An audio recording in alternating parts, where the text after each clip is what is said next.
to win a championship, first thing we got to do is eliminate our egos. You got to be in a learning state to become a better player every day. All the accolades will come when you win. We got to be fundamentally sound, blocking and tackling. We got to protect the football, and we got to take it away. We got to run the ball, and we got to stop the run. Smart, fast, physical, especially in the fourth quarter. That's when you kick their ass. Defend every blade of grass, because you never know what's going to happen. Complacency kills. I don't need to get any better. I'm good. I got my spot on the roster. I'm good. That will kill your ass. That'll kill us. It's being accountable to each other. That's a team. Now, what's our goal? To put a ring on our finger. Welcome to the Buccaneers Observer Podcast. This is Ralph Phillips. I'm Molly Bay. Today is August 8th, 2019. 31 days to kick off. Well, actually, tomorrow is the first preseason game. Woohoo! We're going to go whoop the Steelers. We really are. We're going to beat the mess out of them. You think so? Yeah. In the press conference, Bruce Arians was asked what he expects out of this first preseason game. He said, a win. Oh. He said, that's why we play the game. Yeah, absolutely. None of this preseason doesn't matter nonsense. That's right. It does matter. Yeah, you get it. You get that mentality going that winning is what matters. If you go into a game, even if it's preseason, going, it doesn't matter, that carries over. Absolutely. And that's when you see teams that quit later in the season when you don't really have anything to play for. Which is what we've been doing for the past decade. Absolutely. You got any follow-up or fact checks for I sure us? don't. We were absolutely perfect. I thought there was something at the end of the last Yeah, there was podcast one thing I that you were needed supposed to look up, but you didn't do it. I didn't do it. Maybe next time. Oh, what was it? I can't remember. I don't know. I thought it was something with Tom Brady. Tom Brady. I don't remember. I'll go back and listen to the podcast. How many cocktails deep are you tonight? None of your business. Okay, we're sitting here watching. We watched the Atlanta Falcons and the Miami Dolphins play a little bit. The Falcons had Matt Ryan out there for one series. No, I don't think he even came out. I don't know. I missed the first part. I was putting groceries Okay, then he away. He didn't. Yeah, you were putting groceries away. I was watching football and drinking beer. Typical. Yep. Make me a sandwich. I know. The only thing that would make that any more stereotypical is if I brought you the beer. And a sandwich. In the middle of all my chores. So, Atlanta looked okay. It looks like, they've got receivers up there. But these guys were making some spectacular catches. These are second and third string receivers. Catching from Matt Schaub. Miami couldn't tackle for nothing. Kenyon Drake looked good. He was running over top of the Falcons. He was in there for one series, I think, maybe two. Then we switched over to the Panthers and Bears game. We wanted to see the person that we didn't say a word about last episode. What? Who was it? I don't want to break the streak. But if you talk about him without saying his name, does that count? It's like Voldemort. Yeah. Oh, I said his name. Beetlejuice. Nothing happened. We're still here, guys. Eventually that reference is going to age out and no one's going to understand it. Yeah. They better do a remake. Anybody that's under 30 years old has no idea what you're talking about. What are you saying? I'm not that far removed from 30, okay? Well, anyhow, the Bears came out and were just demolishing the Panthers. Now, the Panthers didn't start any of their first stringers. I mean, their backup quarterback, Kyle Allen, throws like he's Cam Newton. Yeah. The first pass he threw, Molly said, that looks exactly like Cam Newton. I was like, well, who's he been watching for the past year? Yeah, he was. He threw it like 5 yards out of bounds. And then like 20 yards over the receiver's head. Yeah, it was a wasted play. But maybe he was trying to throw it away. No, it wasn't. The guy was open. It was an out route. The guy was completely open. I was trying to give him the benefit of the doubt. Chicago came in. They played... Trubisky came out for the first series. As a matter of fact, he's the first starting quarterback I saw. I didn't see the starting quarterback. Oh, I did see Ryan Fitzpatrick play. Is with he Miami. starting? Apparently. For now. Yeah. But didn't they draft somebody? I don't know. I can't remember. Who cares? It's the Dolphins. I know. Their season's over already. I know. Chicago comes out. They're not playing their first stringers, I don't think, on defense. They might have been. I'm not sure. But they were just destroying Carolina. No, because Khalil Mack wasn't out there. I didn't see him. Well, he's injured, so he hasn't been in training camp either. So Chicago looks good. I know they didn't play their starting running backs. Tariq wasn't there. The new guy, Montgomery, he wasn't out there. But it was their defense. It was just I think Carolina in the first quarter was negative yardage. I know. I'm pretty sure their offensive line looks so bad. Very offensive. Very offensive line. Speaking of which, Hard Knocks. I was thinking of Incognito.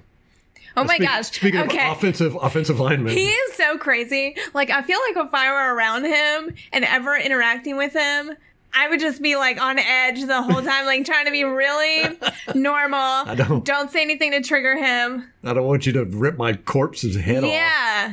Oh, what a lunatic. But he seemed totally normal. He was very congenial. That's the frightening part. It's like that's why it's so scary. That Ted Bundy-esque. Yeah, exactly. But I was really, really surprised by the Hard Knocks and how good it was. I thought it was going to be from the get-go, I thought it was going to be a shit show. Yeah. But it was very entertaining, and I enjoyed watching Gruden. I enjoyed watching all the characters. There wasn't anybody that annoyed me. There was that one guy, the defensive rookie, Abrams. Jonathan Abram. So he was a little annoying, but he was annoying. He was their first round pick, and he was the one. They're sitting down at the restaurant, and he's talking about how much money Derek Carr has from his contract. He's like, "You got $120 million. I'm gonna order the lobster and steak, and how about this bottle of wine over here?" And like he's just talking to Derek Carr. It was very new money ish, like when people get new money and they're just like, "I can buy a Lamborghini," but I think that they're kind of... Oh, man. Hold on. We're watching we've got the Panthers and Chicago game on right now, and Chicago just got a sack. 95 just came blazing in, got right past their center. Oh, my gosh. And destroyed their quarterback. Who is that in there? Larson. He was a starter last season. Oh, by the way, Ted Larson is second string for Chicago Bears. Oh, interesting. Pushing for a starting job. Oh, good for him. Ain't that something? I liked him. So their quarterback, is that their third stringer, Larson, for the No, that was the offensive lineman that he just got through, was Larson. I don't know who the quarterback is. Heineke? I don't know. I can't see it. But yeah, Chicago is just putting a beat down on Carolina. I mean, the score is 6-7, but the score does not reflect the bruising that Carolina's gotten. Carolina's offensive line looks really bad. Which I'm not mad about. I'm not either. Gerald McCoy, I said his name. Here we go. 8 minutes in. I think it counts, though, when we referenced him earlier. He didn't play. None of the... Dontario Poe didn't play. Kawan Short didn't play. Their depth chart came out, the Carolina Panthers, and Gerald McCoy is a starter. I didn't think he would be. I thought he would be behind Poe or Short, but they switched to a 3-4 defense. And he's playing defensive end. Yes, Gerald McCoy is listed as a starter left defensive end. Or right defensive end. Right defensive end. Yeah. Totally shocked me. I was like, what? They have gone to a 3-4 defense just like we have, which Gerald McCoy said he would never play in. And here he is, defensive end, which I've been saying since I started watching him play that he would be much better as a defensive end in a 3-4 defense. So I think he's going to fit well in that aspect. In the offseason, there were some reports that Carolina was going to switch to a 3-4, but Ron Rivera said, we're just going to throw in some more 3-4 looks. But that's not the case. They're apparently they've switched over totally, just like we have. A lot of teams are going to that hybrid mix, 4-3-3-4, just the amoeba defense, I will say it.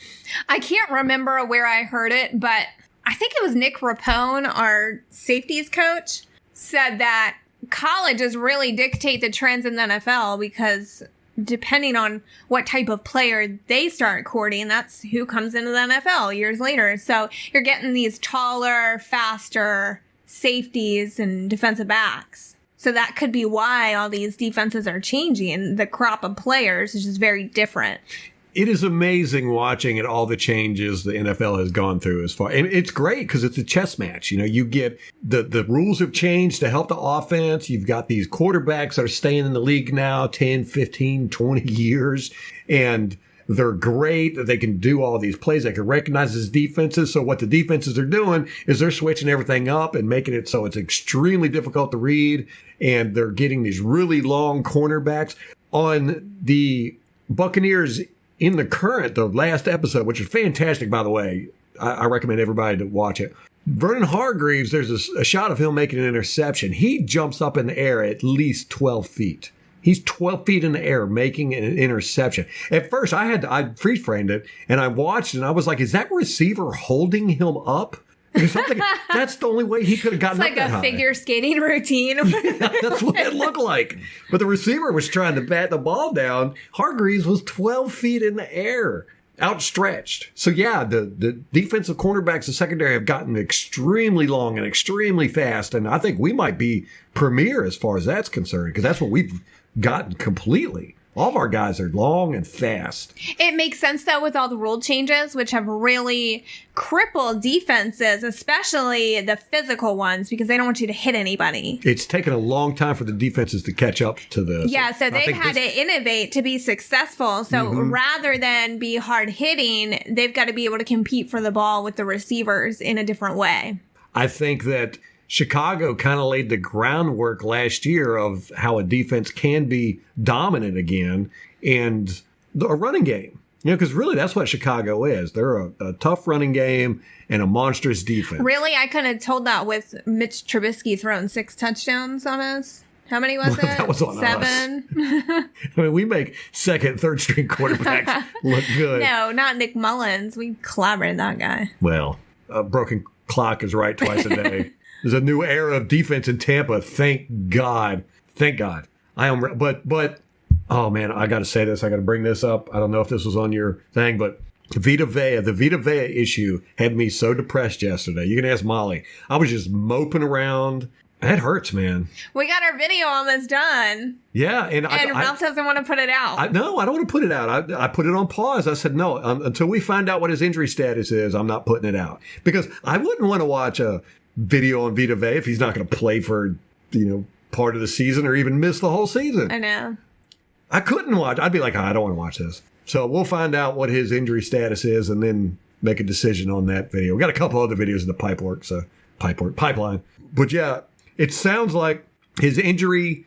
We had a guy on Twitter. Who was it that broke down? They did a frame by frame on it, and they said it looked like he just collapsed on his own weight. It wasn't a twist or anything. Right. I think it was Real Bucs Talk. Real Bucs Talk, yeah. Great podcast. Like, it was like they slowed the video down. If you want to listen to some guys that know what they're talking about, that really analyze football and watch film, I mean, these guys watch film. It's Real Bucs Talk. Good podcast. Check them out. I've never listened to that one. Really? Yeah. No, they're great. I love listening to them. Yeah. Vita Vea being out, though, I'm going to tell you, I said 10-6. We're going to do 10-6. That's our floor. If Vita Vea is out for the season, I'm changing that. Really? Yes. He's 2 games. So I will do 8-8 as our floor with Vita Vea out. Yeah, I think it really changes the tone of our defense. He is so dominant. Having him gone is really going to hurt. And I do hate that. I've never been a fan of depending on skilled players. I like depending on teamwork. But Vita Vea is one of those guys, he's like Mike Evans, where their skill level is just so good that you kind of depend on those guys. And if Vita Vea is out for any length of time, I'm going to start worrying because that's going to be 2 years in a row where injury has caused him to be subpar for most of the season. Right, but I mean, it's the same story with OJ. Can't break, can't stay healthy. It seems like we have a culture of injury in Tampa. I look at all the other teams and I look at their injuries, and there's a lot of injuries going on across the league. Like we even just said, Khalil Mack in Chicago. You got the holdouts going on in Dallas. It just seems like it is prevalent throughout the league. You've got Antonio Brown with Oakland, which we'll get into that in a minute. It does seem to be prevalent, and it always reminds me of the quote from Any Given Sunday, that movie, my favorite football movie. Well, second favorite. North Dallas 40 is my favorite. But Jim Brown in that movie said, these guys have bodies like Adonis, but they're built like glass. And I see it, and I worry about that. And I always felt like, especially for over the past decade, that we've had a culture of injury in Tampa. And I was hoping that would be done with. We got the new sports science department. We've got a crap ton of trainers. We got new trainers. We've gotten rid of a lot of guys that I think were about that culture of injury. If you tweak your thumbnail, sit out a couple of games, whatever. Or if you're unhappy with the way the team's going, you pretend to be injured. Right. Deshaun Jackson, Brent Grimes, all those guys, they used injury as an excuse to not participate with the team. I was hoping that's gone, but it seems like here it is 2 days before preseason. It seemed like all these injuries just whoosh. Well, I think that at that point you kind of have to make a decision. It's kind of you shit or get off the pot. Well, I think Arians is, he's not an injury guy. He's the guy that you will lose your job being injured. He's not, there are two types of coaches. There are the coaches that, no, you've got your job. Injury is just a part of the game. If you get injured, we put you on the back burner, have somebody fill in for you, but when you feel better, you come back in. Bruce Arians is not that guy. Now, I think there are players like Vita Vea, Mike Evans, Jameis Winston, that if they get injured, he's going to put them back in when they get better. Everybody else, though, Justin Evans, I don't know if he's going to make the team, to be honest with you. David Kenny, don't know if he's going to make the team. He just got back from injury. He's only practiced 2 days. Now preseason's coming up. We'll see how he does in preseason. You've got Scotty Miller, who's got a hamstring. Jamal Dean with a hip flexor. Levante David, even with his knee. These guys could be replaced. If Deion Buchanan comes in and just plays lights out, David might be watching from the pine. Scotty Miller, what we count? 13 wide receivers we have on the roster? Yeah, there's a lot. If Scotty Miller doesn't play, he's going to get edged out. We had a wide receiver a couple weeks ago. We talked about it on the podcast. I can't remember who it was. Xavier Bosi. Just boom, cut, hurt, cut. We've got Vita Vea gets hurt. We immediately go out and sign Stevie Tu'ikolovatu again. We had just cut him May. Now he's back on the team. We were also working out a defensive lineman today. Who was that? Shane Bowman. He played at Washington. Any NFL experience? He played for the Jags this summer. He played at Washington, the Redskins? Or? No, in college. Okay. So he signed as an undrafted free agent? No, they brought him in for a workout. Okay. So we haven't heard whether he's been signed or not. Yeah, so according to Greg Allman, players held out of practice Wednesday was Ndamukong Suh, Bo Allen, Scotty Miller with a hamstring, wide receiver Brent, tight end Orndorff, outside linebacker Nelson, cornerback Jamal Dean with a hip flexor. He hasn't practiced this week. It's not a long-term injury. Safety Mike Edwards, Justin Evans, Levante David, and Vea. Now, a lot of those guys are names we're familiar with, but we got some injuries here. Vea, David, Evans. Those guys got to get on the field. I'm not saying they're going to lose their job, but this is a regime. They're win now. The Glazers has dumped a ton of money into this to win now. We want to win now. So they're going to do everything they can. If you can't get on the field, they're going to get somebody to replace you. It's that simple. And I worry about this culture of injury. I was hoping it'd be gone, but we got a long list. I think it takes time to phase it out. Now, everybody on this list wasn't out for injury. Not necessarily. But we do have a long list of injured players, and a lot of them are starters. A lot of players aren't the same caliber as Mike Evans. Or Sue. Imagine this. This guy has played for 10 years and never missed a game from injury. That's incredible. He's Superman.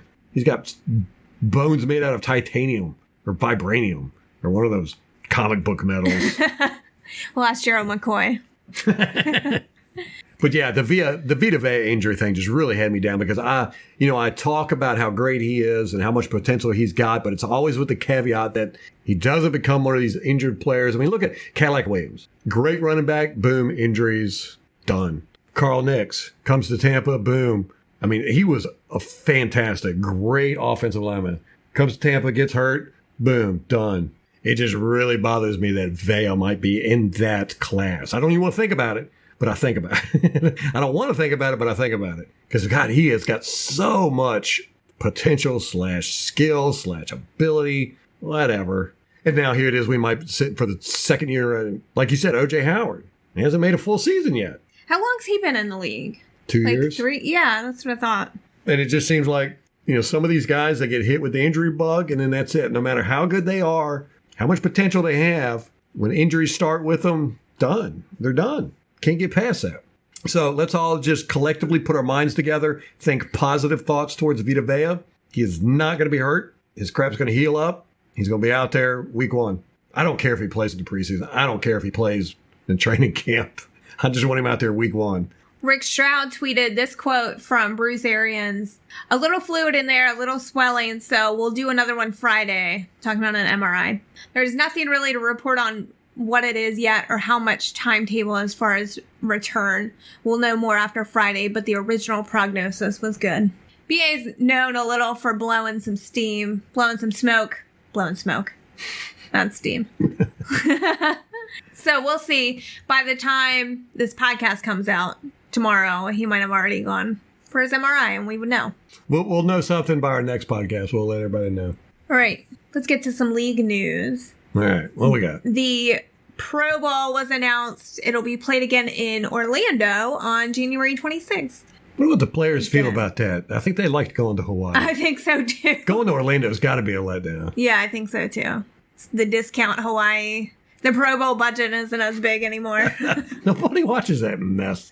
I do like the competition things, the stuff they do before the Pro Bowl, the quarterback competition and the defensive lineman competition. That's fun. We never watch it. The skills challenges. Yeah, no. It's been years since I've watched it. Reminds me of a field day, like in elementary school. Mm-hmm, exactly. They need little bounce houses out there and stuff. It's a little bit like the Combine. A little more fun, lighthearted. Well, many Bucs fans' hopes were dashed. Duke Johnson got traded to the Texans. Cleveland received a conditional 4th-round pick in 2020 that could become a 3rd-round pick. Interesting. So we're not getting Duke Johnson. And we talked about this guy a couple podcasts ago. Morris Claiborne signed with the Chiefs. It's a 1-year deal worth $3 million max. He's got $1.5 million in incentives. That's pretty good bang for the buck there, if you ask me. If he can stop getting penalties. I know. Now, our first week game is against the San Francisco 49ers. They're not playing Quan Alexander all preseason. They're not playing Garoppolo, their quarterback, all preseason. Dumb. Then we come to find out Nick Bosa, their defensive end, has suffered a significant ankle sprain and will not play all preseason. So this week 1, they're going to have quite a few starters that haven't played an NFL football game yet. They haven't knocked the rust off. Yes, in at least a year. Some of them never. I think I counted 4 or 5 San Francisco starters that are going to come into week 1 in our stadium being the first NFL contact they've had in a minimum of a year. So that should be an automatic win for us right there. Yeah, I think we have a really good shot at it. In Bucs news, we touched on a lot of our injuries. We've signed safety John Battle, who's a rookie, and that's a cool name.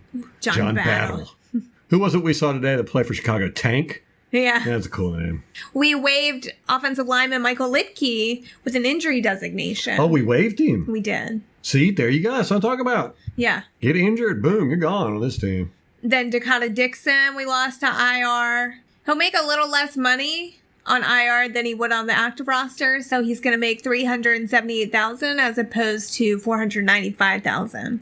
Poor guy. I know. And he's the second rookie safety that we've lost this offseason. Orion Stewart was the other, of course. There's another one, didn't Orion Stewart? He got put on injured reserve, right? Yeah. Is he didn't get cut, though? Right. Okay. We also signed a guard, Salisi Uatafe. He played in 2018 for Atlanta, then the Jags. Then he went to the AAF. And this year, he spent part of the offseason with Washington. So kind of a scrub. They're looking for those diamonds in the rough. Which Arians is big on. That's why he likes having the 2 practices. Or the two teams practicing at the same time. And I wonder if that's a lot of the reason for all these moves they're making when the guys get injured. Because they want to be able to find as many people as they can that have potential. Do you remember, I think it was Lovie Smith's first year, we had 100 transactions in the offseason? Oh, yeah, I remember that. It was like 110 or something. It was a ridiculous amount. Man, they were just throwing guys left and right, cutting and waving. And well, Cutter did that too. I mean, how many guys did we have that were on the practice squad waived, active roster waived? Right. I think Freddie Martino was one. Yeah, that's what I was thinking of. I think we counted it was 12 times. He was cut and signed. Poor guy. This week in training camp, Alfonso Diaz was presented with a $5,000 scholarship from the Buccaneers Foundation. He was an 18-year-old senior who raised his siblings while his mother was deployed. So the Bucs Foundation did something nice, gave him a scholarship. They do a lot of good work in the community. Yeah, I think so too. Tim McGraw is going to be putting on a free concert before the season opener. This is part of the league celebration of the 100th year of the NFL. You get into the concert with a game ticket. Fans will be let in the parking lots at 11:30. You'll be let in the stadium at 12:30, and then the concert begins at 2 o'clock. That's got to be a logistical. It's a free concert. Got to be a logistical nightmare because I imagine he's going to be playing on the field. Yeah. That's at 2 o'clock. The game starts at 4:30, and guys have to come out and warm up, and the kickers and all that good stuff. So they've got to play at 2 o'clock and be off that field by at least 4. I don't know how long the concert's going to be. Probably 45 minutes, an hour. It's a full-length concert. So, yeah, logistical nightmare. And what happens if they leave something on the field? One of the guitarists leaves like a guitar string or something. Somebody is running, that could happen. Trips up on it. That'd be terrible. Gets it wrapped around his ankle or something. But, they do it with the Super Bowl without a hitch every year, it seems. And that's like a full-scale production. I think they're very practiced at this. Yeah. And it's something the league is putting on, so maybe they're sending out teams in every... They do a lot of concerts at Raymond James Stadium. Yeah. So I imagine they have a full-time crew of people that, are good at getting things on and off the field. Sounds like a fun thing. So fans will be let in the stadium at 12:30. Parking lots open at 11:30. Yeah. So you can pregame in the parking lot. Man, you know how drunk I would be? That's 4.5 hours of drinking before the game even starts. I wonder if that'll be broadcast. No, it ain't going to be broadcast. The concert? Nah. Probably not. There's some sad news today. There was a gas line explosion at Ray J. There were 2 workers working on a gas line, and I guess there was a spark that ignited, and then there was an explosion. I heard about that. It was at one of the concession stands. Oh, from really? what I heard now. Oh, my gosh. Yeah, they were injured. Rushed to the hospital. The 2 guys taken to the hospital. I hope they're okay. All right, so that gets all of our Bucs news out of the way. Let's get to this preseason preview. Let's talk about how we're going to whoop up on the nasty Steelers. All right, first I have these Steelers storylines.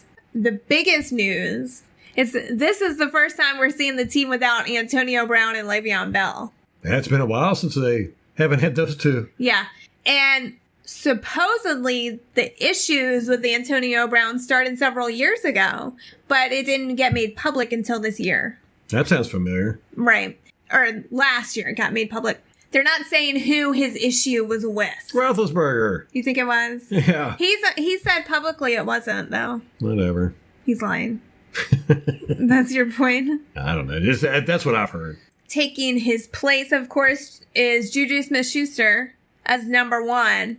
But they're having a little controversy with the number 2 position because they have wide receiver James Washington, who's the incumbent. They drafted in 2018. He didn't really show up last year. He was inconsistent. I think had some drops. So everyone was kind of thinking he's going to be number 2 because he's been there that long.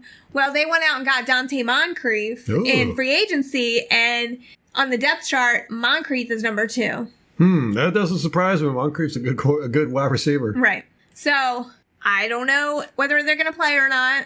Who did the Colts get to replace Moncrief? I don't know. I don't pay attention to the Colts, Ralph. The team stopped practicing in pads. Tuesday was the last day that they practiced in pads. So they're going Wednesday to Friday. No pads. Underwear football. Good. Soften them up a little bit. Right.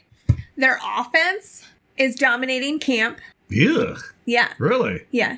Huh. So we'll see how that goes. I don't know if it's a cause for concern for the defense. We will see. Yeah, normally the defense dominates camp for the first half anyhow. All right. And that might be the case. The article that I read, it might have been at the end of the streak. Yeah, okay. Where it's tipped back in the offense's favor. We'll see.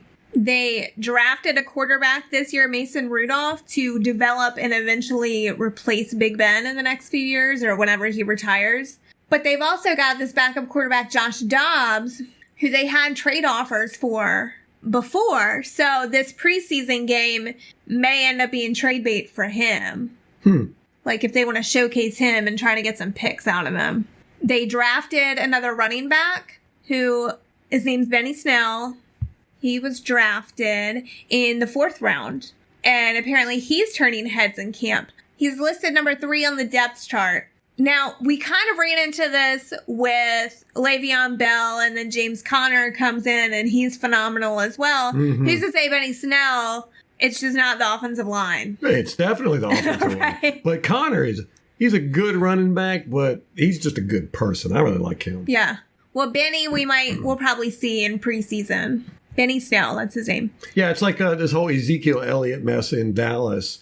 It doesn't matter who you put back there. They're going to run for 100 yards a game. Is he holding out? Yeah. Again? Yes. Doesn't he do this every year? Every year. He seems a little unstable to me. They need to just let him go to Tennessee. Like they did with DeMarcus. Murray? Yeah, Murray. Is that what he did? He did the same thing? Yeah, it's the same. Every time they're like, oh, I'm what makes this offense go. I want more money. And Jerry Jones was like, no, I want all of it. Yeah. Too bad. And Ezekiel Elliott has got personal issues. I mean, he does a lot of stupid off-the-field stuff. They should just get rid of it. Yeah, I think so, too. I mean, seriously, you could put anybody behind that offensive line. That's why Dak Prescott is not that good of a quarterback. If you put Jameis Winston behind that offensive line, Jameis Winston would look like Tom Brady. It's just how it is. That offensive line is that good. Vita Vea beat up on him. Oh, yeah, he did. Do you not want to talk about it still? No. Molly came home from work. She was like, after she was home for a while, she was like, what's wrong? Are you upset about Vita? I was like, yeah, a little bit. It's sad. I'm a grown man. I shouldn't let this stuff bother me so much. It's okay. I've learned to expect it. Speaking of offensive linemen, the Steelers have an undrafted rookie guard named Fred Johnson that's turning a lot of heads at camp. Again, he's getting the second team reps. Again, their offensive line's really good too. Yeah. Uh-huh. Like So Pouncey, yeah, so do they need a starter? No, but having a serviceable backup who could come in and do just as well, that's a good thing. And he can play guard or tackle. Yeah, they've tried him at left tackle in camp, so they really like him, I think. So we'll see him. Yeah, we'll see him. Fred Johnson. You're probably not going to see a lot of the Steelers starters. I mean, Roethlisberger's probably not going to play. Connor's not going to play. Juju's probably not going to play. Marquise Pouncey. Moncrief ain't going to play. Yeah. Yeah. Another one that won't play probably is cornerback Joe Hayden. Oh, yes, he is awesome. He was looking to get extended, and they were saying he could get a contract by the time season starts. Well, on Wednesday, he got carted off the field with an ankle injury. Adam Schefter was reporting it's a minor ankle injury, but I haven't heard one way or the other at this point. We were talking about the lack of dominant quarterbacks in the league anymore. We were referencing Deion Sanders, Revis. You could even throw a Sherman in there maybe, but Joe Hayden is up there. Yeah. I mean, he's not up there with Deion Sanders and stuff, but I mean, he's nipping at their heels. You'll never believe this, but the Steelers have a kicking competition going on. Their veteran kicker, Chris Boswell, is kind of on a downward, I don't want to say spiral, but trajectory. Trajectory. That's a nice way to put it. They brought in a rookie, and they might also explore free agents depending on Boswell's performance. So no pressure, Chris. No crap. Don't miss anything. What is it with kickers? I feel like there's a lot of kickers that have been missing lately. Yeah, well, we talked about that. It just seems like there's a few elite, and then the rest of them just kind of suck. It seemed like ever since they moved the extra point back to the 35-yard line, it just... Oh, that's probably it. It just... I don't know if it got in all these kickers' heads or whatever, but it just seems like kickers are they're just totally inconsistent. And well, I think that kickers in general rely on muscle memory, and it's like that rote movement, and now you're changing it. Like, look at Roberto Aguayo, who tried to change his kicking thing. Like, you'll look at them, and they all kind of have their little ritual. Like, they step back with their left foot first, take 3 steps back. Yeah, they'll shake a foot. To the left, they'll shake their right foot, give a little shimmy of the shoulders, and then they snap the ball. And it's like, I think that it's got to be in that specific order for them to get it. I think baseball players are kind of like that, too. All sports players are like that. Right. So when you change how they have to kick it, moving the ball back, I think that's probably got a lot to do with it. Oh, no, but it is very interesting. It just seems like across the league, there's like maybe 4 or 5 good kickers, and then the rest of them are just totally interchangeable. You never know what you're going to get on any given Sunday with those guys.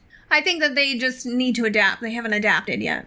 It's been like 4 years. As a whole. But look how long it's taken, what we were talking about earlier with the defenses. Yeah, Look how long it's taken them to evolve. Mark Barron is playing with the Steelers. Did you know that? What? No. Really? Yeah. He's listed on the depth chart as the starting inside linebacker. What? An inside linebacker? Right. But he's ahead of their first-round draft pick, Devin Bush, who was taken 10th overall. So wait a minute. On the depth chart, Devin Bush is going to be a starter, probably. Their first So Mark pick. Barron's the starter? On this depth chart this week. Huh. Yeah. That's and Devin Bush is behind him. Wow, he's going to want some revenge. Mark Barron? Yeah, if he plays. He probably will play, though, I would imagine. Yeah, I think so, too. Mike Tomlin got... Is there anybody even here that was on the team when he was here? DeMar Dodson. Other than that, No. I think they're all gone. Yeah, I think so. Huh. Interesting. Mike Tomlin was extended for 1 year this offseason, which was weird because typically they extend people for 2 years and they're coaches. So this is a prove-it year for him. Maybe. I don't know. It's definitely caught the attention of other owners and coaches around the league. Oh, yeah. Because it's unusual for them. If he got fired, he'd be snatched up quick. Oh, yeah. I wanted him last year. Or Don Harbaugh. That's I was right. hoping he would get fired. You did. No, I'm totally happy with Bruce Arians. I am too. Don't put words in my mouth. I wasn't trying to do that. And then their GM, Kevin Colbert, was also only extended 1 year, but that was by his request. That's weird. Yeah, I think it's a sinking ship. I think they're kind of in the same boat as the Panthers, where this is kind of their year to get their shit together, and if they don't, everyone's out of there. Coincidentally, Colbert has a relationship with Panthers owner Tepper, who, used to be a minority owner with the Steelers. So yeah, that's right. It's possible that he's keeping his options open there. Yeah, he's going to be going to Carolina. I think so, too. When Carolina cleans house and then Steelers clean house, they'll probably just swap. I know. Yeah, Ron Rivera would probably be a good fit in Pittsburgh. Okay, so that wraps it up for the Steelers storylines this preseason game. Except we do want to touch on Bruce Arians does not like Tomlin a whole lot. As a matter of fact, Bruce Arians is good with everybody in the league. The only person he's talked bad about that I know of is Tomlin. And that's because Tomlin fired him after they won the Super Bowl. Bruce Arians did not take too kindly to that. Well, BA is not the only one that has a relationship with the Steelers. We have Antoine Randall L. Oh, that's right. Who was a receiver for them. Oh, for a long time. From 2002 to 2005. Oh, that's not a long time. No. Like 4 years. But I do think of him as a Steeler. Yeah. And I think he went back there later in his career. I remember him throwing some touchdown passes. When they were doing some tricky stuff? Yeah. I want to say he was their third string quarterback. He was a quarterback in college, if I remember correctly. Lo Locust, she also grew up in Pennsylvania, so she was a Steelers fan growing up. Boo. So she's got a connection there, too. She's one of our defensive line coaches. Right. Assistant defensive line coach, right? Yes. As far as who we're going to see this game, BA has said that the young players are going to get about 80% of the playing time. Good. Per Scott Smith. The players not traveling, Jamel Dean, Vita Vea, Jack Sitchie, Levante David, Dakota Dixon, which he was moved to IR, right? I don't know. He was one of them. Outside linebacker Anthony Nelson, Scotty Miller, wide receiver KJ Brent, and tight end Scott Orndorff. Shame, I wanted to see Jamal Dean. Oh, that was all per Greg Allman. Yeah, I wanted to see Jamel Dean. And Scotty Miller, too. I really wanted to see him. Yeah, me too. They got to get it together, man. Yeah. I think Jamel Dean's probably safe, but Scotty Miller... That's a lot of wide receivers fighting for the very few spots. Yeah. And BA wants somebody that's available. Mm-hmm. Like he says, the MVP on the team is the guy that can step in for the injured player. All right, so what are you looking for out of this game? A win. A win. That's it? No. I was quoting BA when he was asked. He was asked that same question, and that's what he said. He said, a win. He said, that's why we play this game. He wants to win. He wants to beat Tomlin. He didn't beat him last time when he was head coach at Arizona. I want to see the secondary. Yeah, me too. I want to see these guys. That's what I've heard. That's all that we've heard out of training camps, just how crazy and fast they are and physical. So I'm excited to see that. I really want to see Rojo. Yes, I think we're going to see a lot of Rojo. I don't even know if we're going to see any Peyton Barber, to be honest with you. I think that they want to see Rojo behind the first stringers. Oh, that's a good point. You know, so they're going to have the first stringers out for a series. They might have Peyton Barber out for 1, 2, 3 maybe plays, and then they're going to put Rojo in, give him a couple plays behind the first string offensive lineman. And then he's probably going to play until the second half, and then they're going to... I want to see the other guys, too. Yes, I want to see Dare. I want to see Dare, because everyone is speaking very highly of him. Andre Ellington. Mm-hmm. The only one I haven't really heard much from is Bruce Anderson. I haven't heard anything about him. Yeah, me neither. A lot of people were excited that we got him after the draft, but haven't heard a lot about him. Well, here's where, you hear a lot about guys in training camp. And it's funny because we watch all the training camp. Anybody that's in training camp and puts stuff up, we're watching it. And it's funny because you'll get one person saying, oh, Jameis Winston looks like crap. Bucs fan. And then you'll have another guy who's watching the same practice saying that Jameis Winston looks the best he's ever looked. So the training camp opinions, which is exactly what they are all over the place. People see different stuff. They interpret things different way. But preseason is where you actually see the guys play. You can see it for yourself. You can see it for yourself, and you're seeing them go against guys at full speed, full tackling. This is what matters. This is where we're going to see who is actually standing out, who is going to stand out, who might make a difference. So, yes, I'm with you. I want to see if this Rojo talk is for real. He's got to make a couple big plays. He's got to. I mean, he cannot do 3 yards a carry, 2 yards a carry. Can't do it. I'd like to see Perriman. Don't know if we'll see him out there. I was just thinking about him, too. Don't know if we'll see him, though. And some of the other receivers, too. Justin Watson, I don't really remember from last year. Yeah, he didn't play a whole lot, but I liked him when he played. He was okay. We probably won't see Evans, probably won't see Godwin. Which I'm okay with that. Yeah, I don't want him to get hurt. But the other 312 wide receivers we have on the roster, we'll probably see plenty of them. You think we'll see OJ? He's got to get up to game speed. I think he needs to be in there. Yeah, we'll probably see OJ. Because I think this is the first time that Bruce Arians has had 2 wide receivers or 2 tight ends of this caliber. And so he's designed up plays for them. And I think he's going to want to kind of tinker around with that in the preseason to see exactly what he's got. So is Brake going to play? Don't know. I don't remember as far as where he is with his injury. Do not know. Well, he traveled with the team, so. Right. That's probably a good sign. Are we going to see a lot of Blaine Gabbert or Ryan Griffin? I think that's going to tell us a lot about who they're keeping. Yeah, I think we're going to see Blaine Gabbert up till the third quarter, probably. You think so? Yeah. But wouldn't you want to see... Or at least a half. Yeah, get him the reps at least. Mm-hmm. Because that's probably who we're going to keep. Yeah, he's going to be the second stringer. Right. Ugh. Did you ever think we'd have Blaine Gabbert? Oh, God, no. No, I didn't. But, hey... I got my faith in BA. I think he might know what he's doing with that. Yeah, I think so, too. Okay, what about the defense? I'm excited to see Devin White. I hope he'll be out there for a good amount of time. Oh, I'm sure they're going to have Devin White out there for a bit. And Noah Spence, I'm excited to see what he's got to offer. They're going to play him. I think he's going to get quite a few reps. Sue, I don't think I don't even know if he'll play. If he does, it won't be much. A series at most. Yeah. But, yeah, the secondary, got to see those guys. Dallin Buchanan, we'll see how he does. We're going to see probably a lot of Shaq Barrett. Okay. After the first series, I think you'll see Shaq Barrett come in there. That all depends on how much Noah Spence plays. Right. Because Shaq, I think, wants to take somebody's job. He wants to start and roll. Yeah. No doubt about that. He was behind Von Miller and those guys in Denver forever. Hated it. I mean, he didn't hate playing with Denver, but he just hated being the second string guy. He wants a big role. Yeah. All right, so we got the game tomorrow night. It's at 7:30. It's at the Steelers. It's going to be on the NFL Network if you're out of market. So make sure you tune in to that and watch us mop up the floor with some dirty towels. They'll be wiping their tears with their stupid yellow towels. What do they call them? Terrible towels? Terrible towels. Yeah, I call them dirty towels. They look like janitor towels. Yes. So tune in. Watch us beat the mess out of them.